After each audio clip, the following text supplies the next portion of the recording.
Je suis pédiatre, je travaille à l'hôpital dans un service de pédiatrie générale qui fait également des urgences pédiatriques et je m'occupe, plus spécifiquement de l'hospitalisation des jeunes nourrissons, des enfants, mais également d'enfants,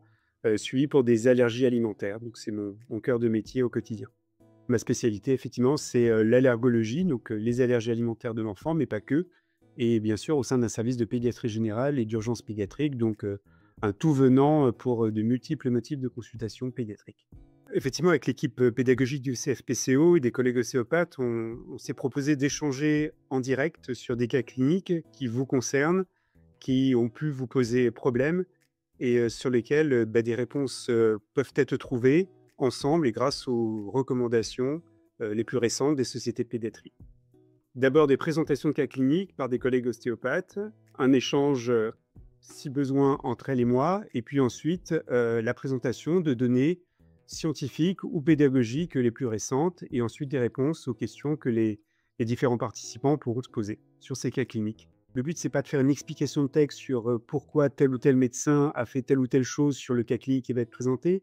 mais je pense que c'est important également de confronter quel a été le raisonnement du médecin, en tout cas que j'imagine qui a été, parce que c'est pas moi qui a été le médecin traitant des enfants qui vont être présentés, mais je pense que c'est parfois intéressant de comprendre pourquoi le médecin a attendu avant de changer un lait, pourquoi il a choisi de traiter, pourquoi il aurait pu choisir de ne pas traiter, pourquoi finalement tel ou tel symptôme l'a alerté, pourquoi tel ou tel symptôme aurait dû l'alerter finalement grâce finalement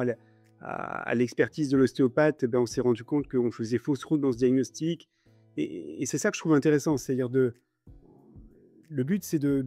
d'accompagner finalement quel a été le cheminement de cet enfant avec un regard,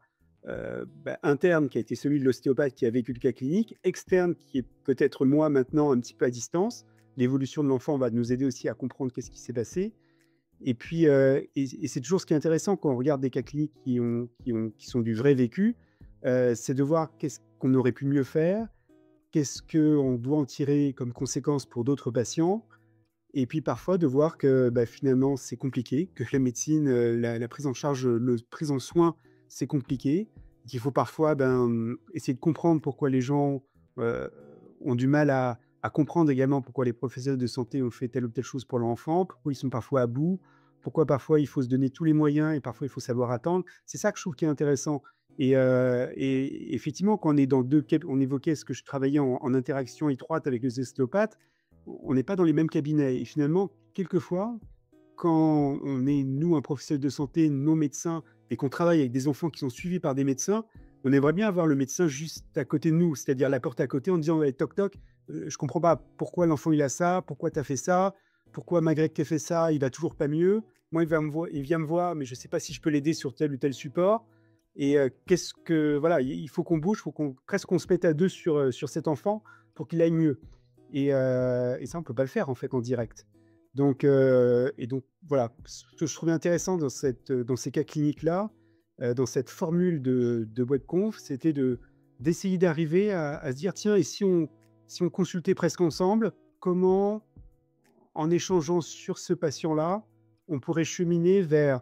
une prise en soin qui est la vôtre, sur lequel je n'ai aucune expertise et une prise en charge qui est la mienne, qui est celle pédiatrique, sur lesquelles finalement, on va essayer de trouver les meilleures interactions possibles, toujours pour que le patient soit le mieux et le plus rapidement possible. C'est ça l'idée de cette conf, de une espèce de ricochet, de ping-pong entre nous, qu'on peut faire, en direct au sein d'un cas clinique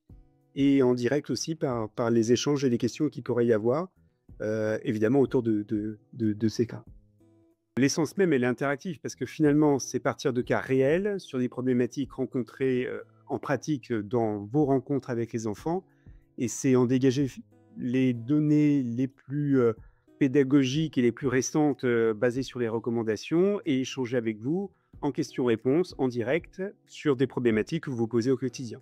Avant, en fait, le concept de beaucoup de choses autour de l'alimentation, c'était ce qu'on appelait l'evidence-based medicine, c'est-à-dire ce que des gens avaient dit avant et ce qu'on appliquait un petit peu bêtement. Et aujourd'hui, on essaye de plus en plus de se rapprocher de ce qu'on appelle l'evidence-based medicine, c'est-à-dire la médecine fondée sur les preuves. Et donc, évidemment, les études et donc les recommandations sur lesquelles elles se basent ont permis de démêler un petit peu le vrai du faux dans ce qu'on pensait être finalement un dogme et ce qui pourrait effectivement beaucoup évoluer au travers des connaissances actualisées. On essaiera de se baser sur, et c'est peut-être ce que les cas cliniques traduiront, sur ce qui finalement était, de prime abord la première idée à la fois diagnostique et thérapeutique, et au final, eh bien, essayer de voir ce qui peut correspondre à ce qui est recommandé. Autrement dit, on a un support scientifique dessus.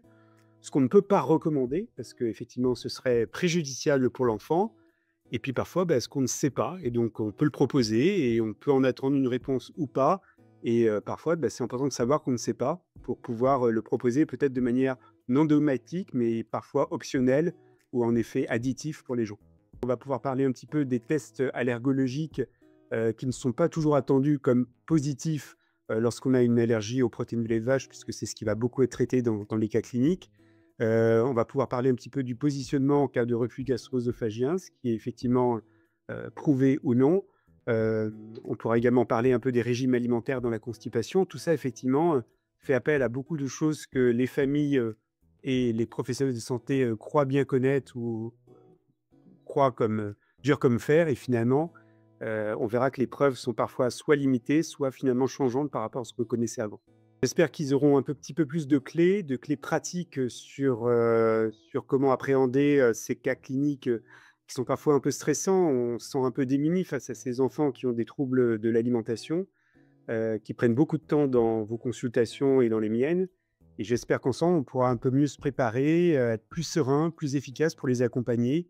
ainsi que leurs parents, et